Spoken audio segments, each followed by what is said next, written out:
네, 5월 11일 목요일입니다. 우리 사도신경으로 신앙 고백함으로 새벽기도의 자리 시작하겠습니다. 나는 전능하신 아버지 하나님, 천지의 창조주를 믿습니다. 나는 그의 유일하신 아들, 우리 주 예수 그리스도를 믿습니다. 그는 성령으로 잉태되어 동정녀 마리아에게서 나시고 본디오 빌라도에게 고난을 받아 십자가에 못 박혀 죽으시고 장사된 지 사흘 만에 죽은 자 가운데서 다시 살아나셨으며 하늘에 오르시어 전능하신 아버지 하나님 우편에 앉아 계시다가 거기로부터 살아있는 자와 죽은 자를 심판하러 오십니다. 나는 성령을 믿으며 거룩한 공교회와 성도의 교제와 죄를 용서받는 것과 몸의 부활과 영생을 믿습니다. 아멘. 찬송가 370장입니다. 찬송가 370장 주 안에 있는 나에게 함께 찬양하겠습니다.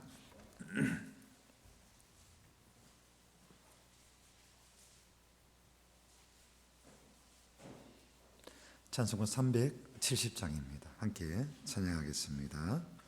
주 안에 있는 나에게 단 근심 있으랴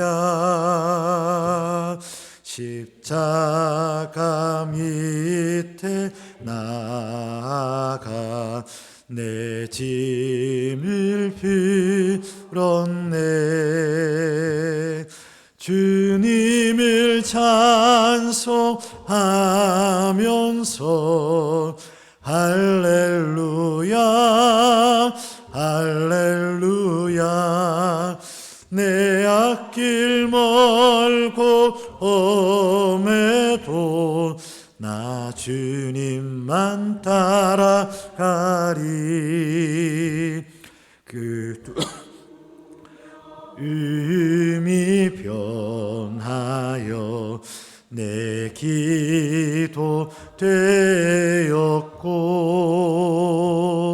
전날의 한숨 변하여 내 노래 되었네. 주님을 찬송하면서 할렐루야 할렐루야 내 앞길 멀고 험해도 나 주님만 따라가리. 내 주는 자비하셔서 늘 함께 계시고 내 금빛 밤을 아시고 늘 채워주시네. 주님을 찬송하면서 할렐루야 할렐루야 내 앞길 멀고 험해도 나 주님만 따라가리. 내 주와 맺은 언약인 영불변하시니 그 나라 가기까지는 보아시네.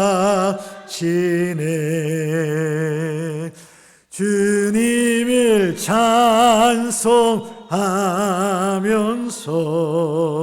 할렐루야 할렐루야 내 앞길 멀고 험해도 나 주님만 따라가리.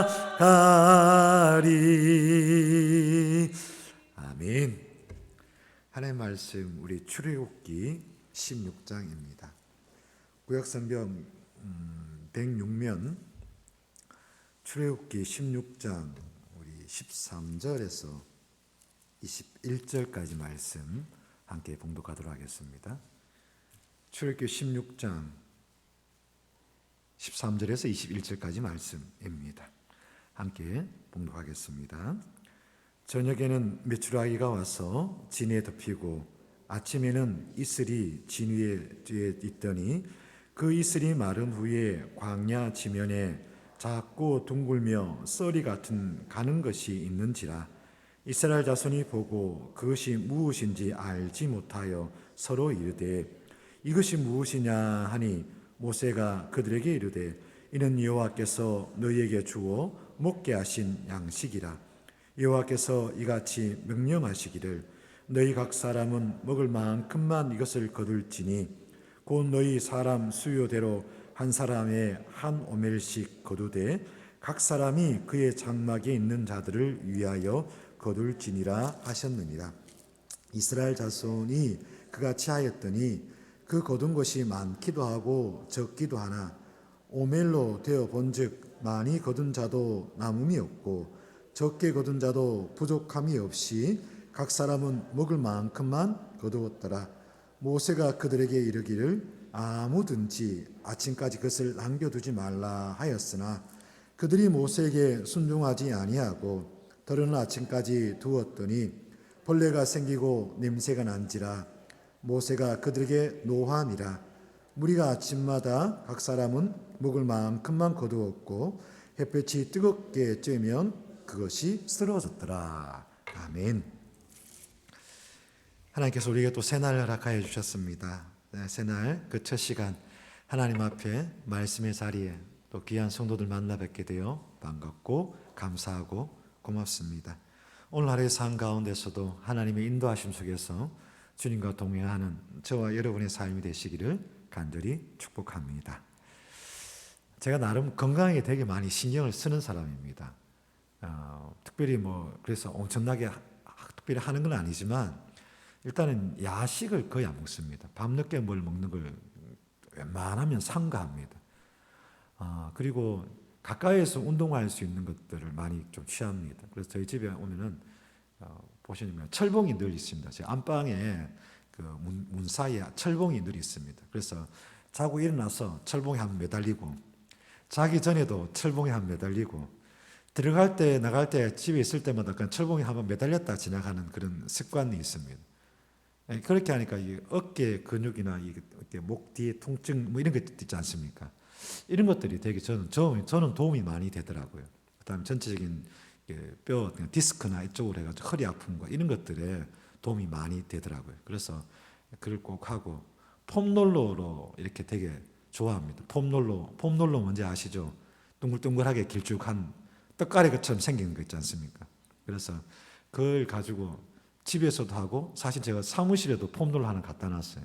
갖다 놔가지고 그 어깨가 좀 등이 좀 뻐근하다 싶으면 그냥 거기서 폼롤러 그냥 위에 등을 한번 쭉 미는 거예요. 그러면은 이게 되게 좋아요.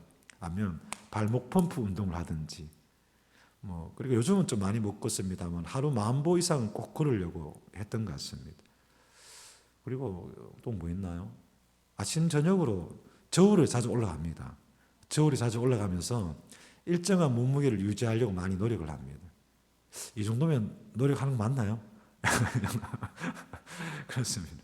그렇게 하면서 나름대로 건강을 많이 유지하려고 하는데 지금 목이 조금 그렇죠. 이거는 어쩔 수 없는 거고. 왜 그런가 하니까 저희 양가의 어른들이 조금 일찍부터 조금 편찮으셨어요. 혈압과 당뇨 등등 그래가지고 돌아가시기 전에도 저희 부친 돌아가시기 전에 한 5년 정도는 계속 이런 저렇게 입원하시기도 하고 그러셨던 것 같아요. 그러니까 오랫동안 양가의 어른들이 이분이 편찮으시면 나으시면 그 다음에 저분이 편찮으시고 이렇게 쭉 오는 거예요. 와서 그런갑다 하긴 하는데 그래도 어른들에게 전화를 했을 때 전화를 받지 않는다든지 아니면은 좀 이른 시간이나 늦은 시간에 전화가 온다든지 그러면 깜짝깜짝 놀라지요. 또 무슨 일이 있지 이러면서 그렇게 놀라는 경우들이 있습니다. 이야기를 좀 길게 했습니다만 여러분 건강하게 잘 지켜라고 드린 이야기도 맞고, 제가 건강을 잘 챙긴다는 것을 이야기 드리려고 하는 것도 맞고, 그 다음에 하나는 기도 부탁인데, 저희 집사람이 어제 이제 새벽같이 어제 밤늦게 이제 대구에 동산병원으로 올라갔는데 저희 처가에 어른이 좀 편찮으셔서 갑자기 조금 그래가지고 응급실에 가셔가지고 그래가지고 차 몰고 올라가가지고 그런 일이 있습니다. 기도해 주십시오. 이 정도입니다. 괜찮습니다. 그냥 기도만 하시면 됩니다. 자, 우리가 출애굽기 16장을 말씀 읽었습니다만은 하나님은 출애굽기 16장에 나타나는 만나 사건을 통하여서 우리에게 한 세 가지 정도, 지금까지 제가 별거 한 세 가지 정도인 것 같아요. 세 가지 정도를 우리에게 훈련시킨다 하였습니다. 그 첫 번째로 우리가 어제 보았습니다. 하나는 그 만나를 통하여서 우리가 매일의 양식을 주신 분이 누구냐? 하나님이심을 깨닫게 하더라는 겁니다. 하나님이 우리의 양식을 책임져 주시는 분이다라는 것을 깨닫는 것, 그것이 첫 번째의 가르침입니다.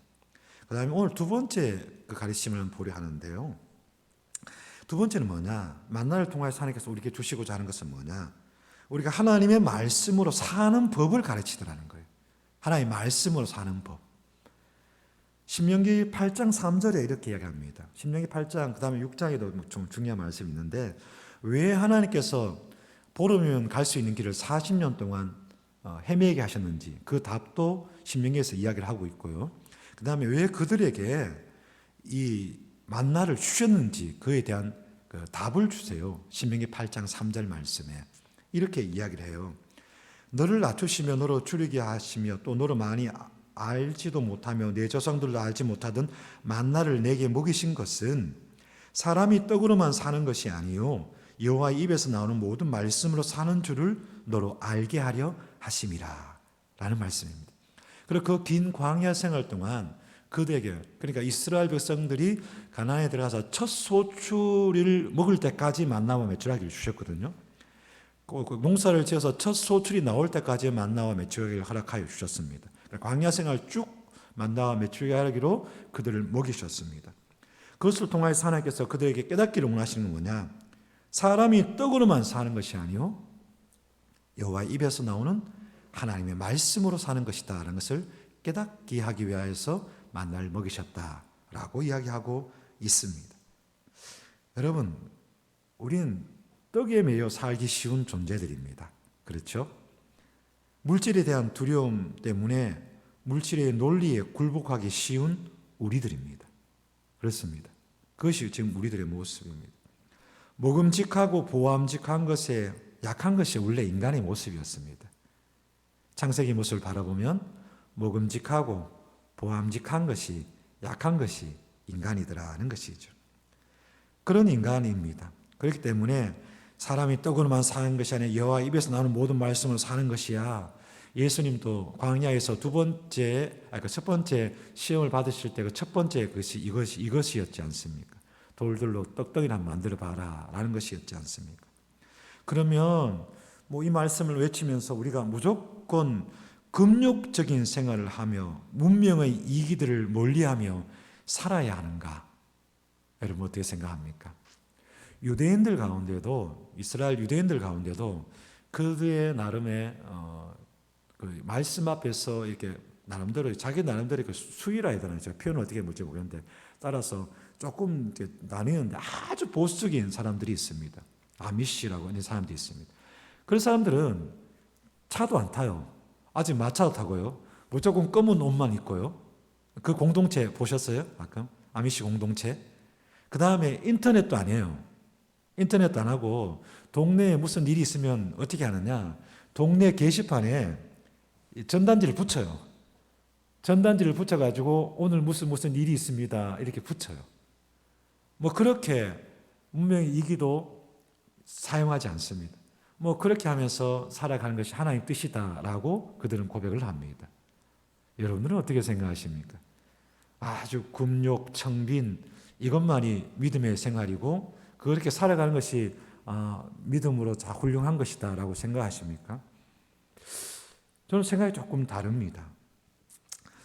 마태복음 10장이나 누가복음 10장 또 마가복음에 나옵니다만은 예수님께서 제자들을 파송하실 때에 하시는 말씀이 뭐냐? 너희는 전대에 금이나 은이나 동을 가지지 말고 영을 위하여 두부로신이나 신이나 지팡이를 가지지 말라. 뭐 이런 이야기를 합니다. 여러분 우리가 내일 모레 우리가 권사에 놀러 가죠. 놀러 갑니다. 뭐 필요한 것이 많죠. 어제 저녁에도 보니까 마치고 난 다음에 뭐 회의하시든 뭐 그런 거 아니에요. 그죠? 어떻게 할까 뭐 준비하는 그런 회의 맞죠. 하루 그냥 갔다 오는데도 뭐 회의할 것이 많습니다. 뭘 챙겨야 되고 뭘 해야 되고 이런 것들이 많습니다. 그런데 하루길이 아니에요. 하루길이 아니에요. 정말 어떤 일이 닥칠지 모르는 그런 일입니다. 그런 상황입니다. 그런데도 너희들이 가지지 말라. 뭘 가지지 말라. 전대 가지지 마라. 배낭 들지 말라는 거예요. 배낭 안에 넣어야죠. 혹시나 비가 올까봐 뭐 우산도 넣어야 되고 그죠. 또 뭐 여벌 옷도 넣어야 되고요. 그런 가지지 말라는 거예요. 두벌 옷도 가지지 말고 여분의 신발도 가지지 말고 지팡이도 가지지 말라. 뭐 지팡이 가지고 있는 의미 여러분 잘 아시지 않습니까? 어떤 그 짐승이나 무엇의 침략도 막을 수 있고 뭐 등등 지팡이가 여러모로 참 사용한 게 용도가 많지 않습니까? 어쩌면 여행을 떠날 때에 가장 기본적인 것, 뭐 비상금 조금, 뭐 요즘은 카드가 있으니까 뭐 이런 것 당연한 것 아닙니까? 그죠? 그런데 그것을 가지지 말라는 거예요. 그것을 취하지 말라라고 이야기를 합니다. 그렇게 그들을 파송합니다. 뭐 이런 표현이 맞을지 모르겠습니다만은 죄송합니다. 이런 표현 개 고생하라고 한지는 모르겠으나 예? 이놈들 고생 한번 해봐라 이런 건지 모르겠으나 예수님께서 그렇게 제자를 파송하십니다. 그리고 난 다음에 한참 지나고 예수님께서 이제 예루살렘 성을 올라갈 때 이제 그 사역의 말미가 다가오는 거죠. 그때 제자들에게 묻습니다. 뭐라고 묻느냐?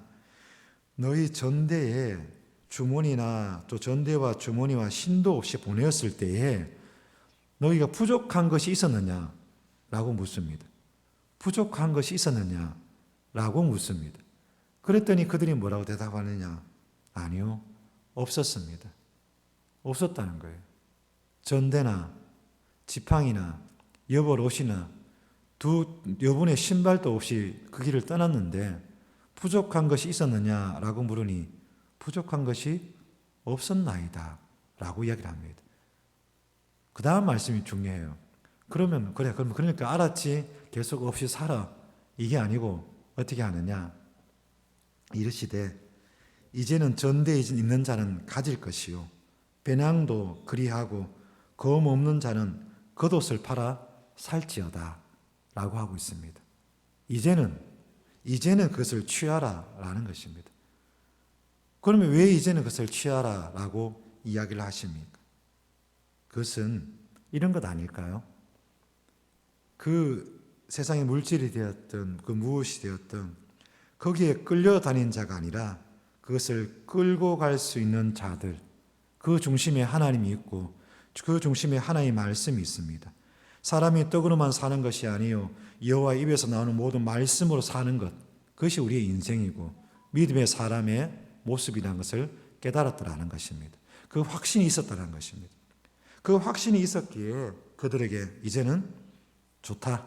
이제는 너희들 전대도 취해라.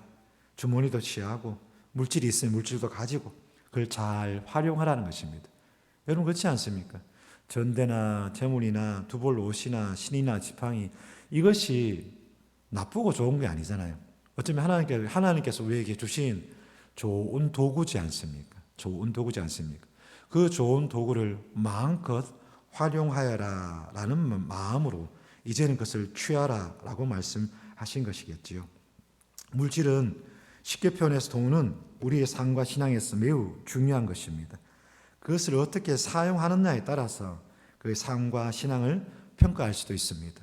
그래서 이야기를 할 때에 네가 입술로 회개하는 것이 아니라 네 주머니가 네 지갑이 회개하기를 원하노라 라고 하지 않았습니까? 그렇죠?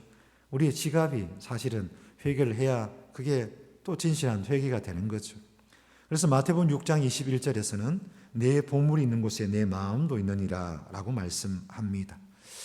우리 종교가 있다면 고등 종교와 처음에 미신, 하등 종교라 해야 되나요? 이렇게 나눕니다. 보통 고등 종교라 하면 세계 몇 대 종교라 그런 그런 것들을 의미합니다.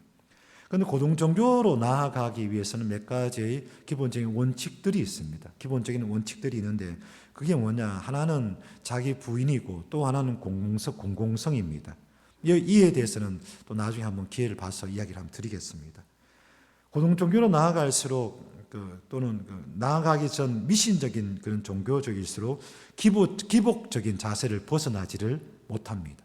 기복적인 자세를 벗어나지 못합니다. 근데 여기서 다시 제가 짚고 넘어가는 것은 기복적인 자세가 우리가 무조건 버려야 될 것 아닙니다. 기복적인 것은 그 종교의 모든 종교의 뿌리가 되고 근간이 됩니다. 그렇기 때문에 그것을 버릴 수는 없습니다. 그러나 그것을 포함해서 그것을 뛰어넘어야 되는 것이지 기복적인 자세는 무조건 나쁜 거야 이렇게 하면 곤란합니다. 돈을 축복을 여기며 종교적인 행위의 목적이 결국은 부자가 되고 성공하고 출세하는 것에 그 종교가 맞춰져 있으면 그건 미신이죠. 그건 미신이죠. 흔히 고등 종교로 분리되는 기독교 신앙에는 그게 아니고 자기 부인도 있고요. 떡으로만 사는 것이 아니라는 것을 고백하는 종교가 우리 기독교라는 것입니다. 그런데 사실은 기독교가 고등 종교인데도 불구하고 마치 하등 종교처럼 미신처럼 믿는 사람들이 믿는 교회들이 현대에 많이 보임에 많이 안타까울 뿐인 거죠. 기도하는 거죠. 반대의 경우도 있는데 그들은 어떻게 하느냐? 돈을 하찮은 것이다. 심지어는 건 악한 것이다. 그러니까 이 물질을 사랑하는 것이 여러 가지 악의 근본이 된다. 이렇게 그 말씀 붙들고 그 돈을 멀리하고 가난하게 금욕주의적으로 사는 것이 훌륭하다 하고 그러면서 무역, 무소유, 청빈만을 이야기하는 자들도 있습니다. 저는 이것은 옳지 않다고 생각합니다. 뭐든지 지나친 것은 과한 것은 문제가 있기 마련이에요. 그렇지 않나요? 뭐든지 과한 것은 문제가 있어요. 치우치는 것은 문제가 있어요. 믿음의 정도가 중심을 잘 잡는 것이 중요합니다. 살아가면서 하나님께서 우리에게 이 자본주의 사회 속에서 이 물질 사회에 살아갈 때 물질 없이 살아갈 수가 있나요? 그것을 이야기하는 것을 마치 믿음 없는 것처럼 불경건한 것처럼 이야기하는 것 아주 곤란하지 않습니까? 곤란합니다. 목사가 돈 이야기하면 아주 믿음 없는 거냐? 그렇지는 않습니다. 저는 그렇게 생각하지는 않습니다. 기본적인 것들은 이야기를 하고 또 서로가 그래서 자유롭게 이야기하는 것이 좋다라고 생각을 합니다. 그러나 여기서 제가 이야기하고자 하는 것은 뭐냐? 그렇게 무욕과 무소유 이런 것들 이야기하는 사람들이 나중에 끝까지 그렇게 살면 좋은데 나중에 그렇지 않은 모습들이 비춰질 때가 있더라는 것입니다. 그래 거기에 우리가 실망하고 낙담하고 마음이 흔들리고 중심을 잡지 못할 때 사실 많은 사건들이 있었지 않습니까? 아이고 그 사람이 그럴 줄 몰랐는데 거기가 그럴 줄 몰랐는데 하다가 아이고 나중에 뒤통수 세게 맞고는 마음이 힘들어서 아파한 적도 많이 있지 않습니까? 여러분 치우치지 않는 신앙이 정말 중요하다라고 고백을 합니다. 기독교의 물질과는 좌로나 우로나 치우치지 않는 균형 잡힌 그런 신앙이 참 중요합니다. 부함이 성공은 아니다 이렇게 이야기를 하죠. 부함이 성공이 아닌 거죠. 이 이야기는 우리 김동호 목사님 자주 하시는 이야기죠. 잘 사는 게 뭐냐? 저 사람 잘 산다. 잘 사는 게 뭐냐? 남보다 넓은 병수에 큰 차를 몰고 하는 게 잘 사는 거냐? 그렇지 않다라는 이야기 정말 많이 들었던 것 같습니다. 그런 거잖아요. 부함이 성공이라는 것은 아닙니다. 그렇다고 반면에 가난함이 훌륭하다는 것도 아니에요. 가난한 것 자체가 훌륭한 것도 아니다는 거예요. 바울의 고백처럼 내가 궁핍함으로 말하는 것이 아니라 어떠한 형편이든지 나는 자족하기를 배웠노니 나는 비천에 처할 줄도 알고 풍부에 처할 줄도 알아 모든 일 곧 배부름과 배고픔과 풍부와 궁핍에도 처할 줄 아는 일체의 비결을 배웠노라 라고 하였습니다. 이 일체의 비결이 뭐라고 하였습니까? 주 안에 있는 나에게 하였습니다. 주님 안에 말씀 안에 있는 나 그렇게 그 말씀 안에 나로 살아갈 때에 사람이 떡으로만 사는 것이 아니라 여호와 입에서 나오는 모든 말씀으로 사는 것 그것이 일체의 비결이었습니다. 내가 사나 죽으나 내가 부하나 가난하나 내가 배고프나 또는 배부르나 거기에 내가 취하지 아니합니다. 내가 있어서 교만하지도 않고 없어서 비굴하지도 않습니다. 늘 하나님 앞에서 세상 가운데 의연하게 당당하게 살아갈 수 있는 것, 그것은 하나님께서 나와 함께 하시기 때문입니다. 주님께서 늘 나와 함께 하시기 때문입니다. 하나님의 말씀이 내 안에 있기 때문입니다. 내가 지금 하나님의 말씀을 붙들고 있기 때문입니다. 그렇기 때문에 우리는 믿음으로 말씀으로 살아갈 때 고린도후서 6장 10절 말씀처럼 근심하는 자 같으나 항상 기뻐하고 가난한 자 같으나 많은 사람을 부유하게 하고 없는 자 같으나 아무것도 없는 자 같으나 모든 것을 가진 자로서 살아갈 수 있는 것이지요.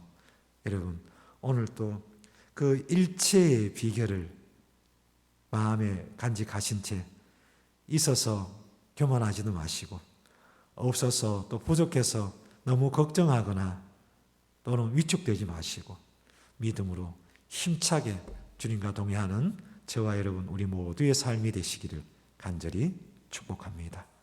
기도하겠습니다. 내 하나님, 우리에게 일용할 양식을 주옵시고 이 위대한 기도 앞에 일용할 양식에 감사하며 나아가는 저희들 되게 하옵소서. 내가 살아있음에 감사하게 하옵소서. 내가 예수 그리스도를 믿고 있으니 감사하게 하옵소서. 내가 지금 때로는 흐릿하고 때로는 흔들리나 하나님을 향한 믿음 위에 서 있게 하시니 감사합니다. 그렇게 감사하며 시작하는 오늘 하루가 되게 하시고 매 순간순간마다 말씀이 우리의 삶의 근거가 되게 하시고 판단의 기준이 되게 하여 주시옵소서. 그리하여 이 세상 가운데 담대히 외치게 하옵소서. 사람이 떡으로만 사는 것이 아니요 여호와의 입에서 나오는 모든 말씀으로 사는 줄 아나이다, 믿나이다. 그렇게 여호와 하나님을 의지하며 나아갈 때 너희는 먼저 그의 나라와 그의 의를 구하라. 그리하면 그 외 모든 것을 너희에게 더하시리라는 그 놀라운 말씀의 축복이 우리 가운데 있게 하여 주시옵소서. 사랑하는 성도들, 이 새벽에 나와 간절히 하나님 앞에 엎드립니다. 기도의 제목들마다 하나님 함께하여 주옵시되 그들의 삶과 그들의 믿음을 흔드는 삶 속에서의 힘듦과 아픔과 또한 시험들과 아버지여 또한 어려움들이 있습니다. 주여 함께하여 주시옵소서. 새 힘 다하여 주시고 위로하여 주시고 갈 길을 밝혀 보여 주옵시고 주여 귀한 사람들과의 만남을 또한 허락하여 주옵시고 치유와 회복의 역사가 있게 하여 주시옵소서. 그리하여 오늘 하루 속에서도 하나님이 살아계십니다. 하나님이 나와 함께 하십니다. 그 귀한 고백과 찬양이 넘치는 사랑하는 모든 성도들 되게 하옵소서. 감사드리며 예수 그리스도 이름으로 기도드리옵나이다. 아멘. 하늘에 계신 우리 아버지, 아버지의 이름을 거룩하게 하시며 아버지의 나라가 오게 하시며 아버지의 뜻이 하늘에서와 같이 땅에서도 이루어지게 하소서. 오늘 우리에게 일용할 양식을 주시고 우리가 우리에게 잘못한 사람을 용서하여 준 것 같이 우리 죄를 용서하여 주시고 우리를 시험에 빠지지 않게 하시고 악에서 구하소서. 나라와 권능과 영광이 영원히 아버지의 것입니다. 아멘. 잘 기도하시고 편히 돌아가시기 바랍니다. 감사합니다.